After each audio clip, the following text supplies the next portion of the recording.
Lagi-lagi makanan beracun menghantui warga.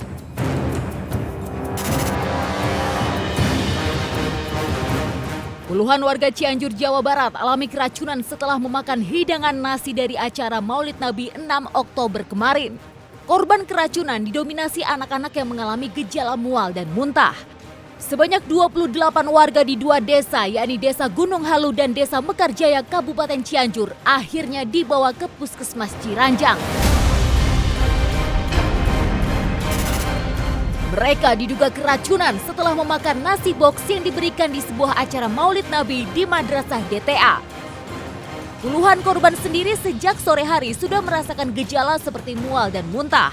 Dari 38 korban keracunan didominasi oleh anak-anak berusia 5 hingga 15 tahun. Belum diketahui pasti penyebab keracunan tersebut, namun sampel makanan yang dikonsumsi warga sudah dibawa pihak puskesmas untuk diperiksa oleh Dinas Kesehatan Cianjur. Salah satu keluarga korban, Komarudin, menyampaikan anaknya menyantap makanan nasi kotak sepulang dari acara tersebut. Namun di sore hari anaknya merasa mual, muntah dan pusing hingga terasa diare pada Minggu malam. Tadi pulang sekitar jam 12 sudah duhur istri saya, terus pulang ke rumah lalu bersama anak saya makan bersama di rumah. Makan jam berapa? Udah duhur. Makannya jam berapa? Mulai kerasa? Kerasa tadi sekitar jam 5 anak saya. Oh, jam 5. Muntah. Isi dari makanan nasi box yang diberikan ada nasi, daging ayam, sayur, dan mie. Namun belum diketahui pasti dari makanan yang mana yang menyebabkan keracunan. Wawancara kami dengan pasien itu karena makan makanan catering, Pak. Di dalam itu ada nasi, tahu, tempe, mie, ada juga capcay. Nah, yang paling banyak itu yang mengeluh mual muntah karena makan daging.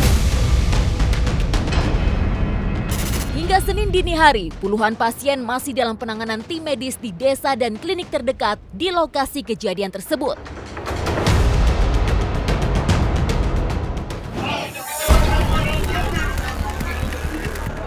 Kasus keracunan akibat makanan sudah sering terjadi, seperti ratusan jamaah pengajian di Kediri yang alami keracunan usai menyantap jajanan yang dibagikan oleh panitia. Insiden keracunan ini terjadi di Desa Krecek, Kabupaten Kediri, Jawa Timur. Mereka langsung dilarikan ke IGD Rumah Sakit Kabupaten Kediri untuk mendapat penanganan medis.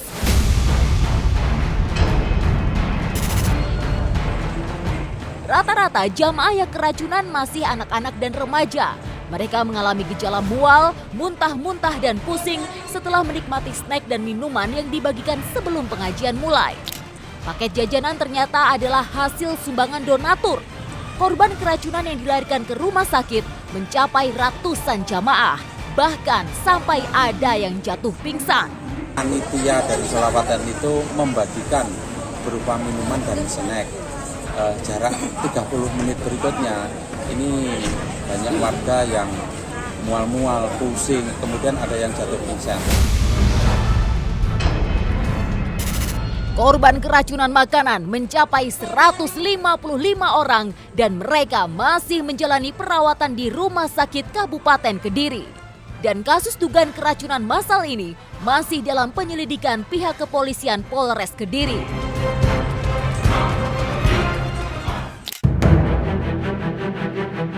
Mengkonsumsi makanan yang telah kadaluarsa tentu dapat menimbulkan efek negatif bagi kesehatan. Biasanya makanan ringan seperti roti sering digunakan oleh para pelaku tindak kejahatan. Mereka memanipulasi tanggal kadaluarsanya atau bahkan diolah kembali untuk menyamarkan perubahan bentuk roti. Seperti roti kering atau bagelen yang ternyata banyak dibuat dari roti berjamur, bahkan dengan kondisi yang telah berubah warna menjadi hijau kehitaman. Kita temui seorang pelakunya, sebut saja Bunga, yang sehari-harinya membuat bagelen dari bahan sisa kadaluarsa.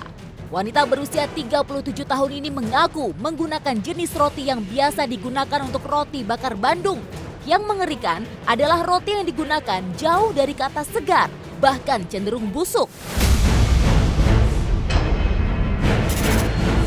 Kegemarannya dalam membuat kue dan roti membuat Bunga memutuskan untuk menjual bagelen sejak 2020 silam. Ia sengaja memakai roti berjamur karena harganya yang super murah. 1 kilogram roti didapatkan seharga Rp3.500. Dan mirisnya, ia mendapatkan roti tersebut dari tukang pakan ternak.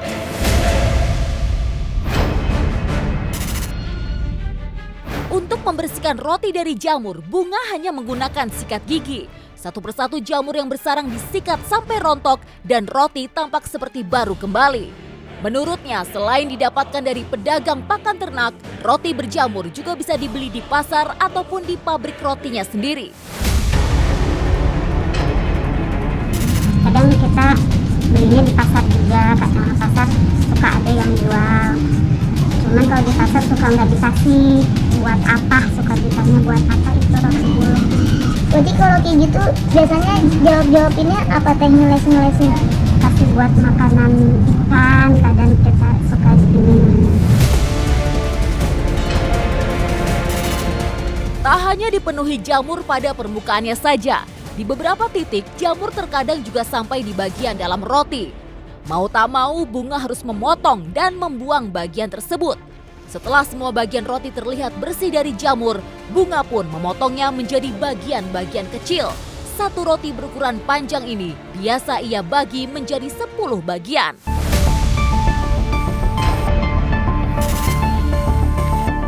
Setelah itu barulah Bunga mengoleskan mentega di permukaan roti. Tak lupa ia juga menaburkan gula di atasnya. Semua roti sudah tersusun rapih di loyang untuk kemudian dipanggang menggunakan oven kompor. Dan dalam 15 menit saja, bagelen sudah jadi dan siap dikemas. Bunga memakai plastik berukuran kecil karena akan ia titipkan pada warung kelontong kecil dengan harga jual yang murah meriah. Dalam sehari, Bunga bisa menitipkan hingga 15 bungkus bagelen pada setiap warung. Ada hampir 10 warung yang ia titipkan. Anehnya, hingga saat ini tak ada satupun pembeli yang komplain mengenai bagelen buatannya. Bahkan pemilik warung pun tak pernah ada yang berhenti menerima titipan bagelen miliknya. Memang ketika sudah menjadi bagelen, roti berjamur sulit dibedakan. Pasalnya, para oknum ini sudah membersihkan roti sedemikian rupa dan menutupinya dengan olesan mentega serta gula. Dari segi rasa dan aroma, bagelen yang menggunakan roti berjamur pun sulit diketahui. Padahal sangat jelas bahwa konsumsi bagelen seperti ini bisa menimbulkan dampak buruk bagi kesehatan. Apalagi jika seseorang memiliki hypersensitivitas tinggi terhadap alergi jamur, maka bagelen dari roti berjamur bisa menyebabkan reaksi alergi yang berlebihan. Gejalanya beragam, mulai dari diare hingga sesak nafas, bahkan bisa menyebabkan kanker.